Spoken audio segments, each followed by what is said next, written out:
களவு செய்வது என்பது சின்ன வயசுல இருந்து பெரிய வயசு வரை உண்மையிலேயே அது ஒரு ஒரு வேடிக்கையான ஒரு அனுபவமாக இருக்கு. சின்ன வயசுல அது ஒரு வேடிக்கையான அனுபவமா இருக்கும்.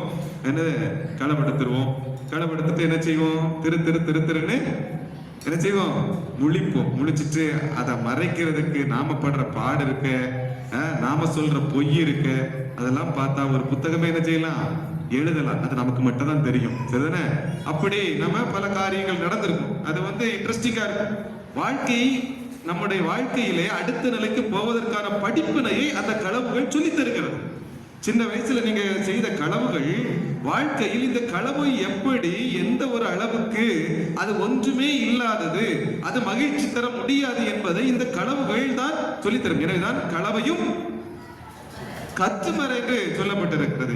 அந்த களவை எடுத்ததுக்கு அப்புறம் நம்ம படுற பாடு இருக்கு பார்த்தீங்களா, அந்த ஒரு பதட்டம், அந்த உண்மை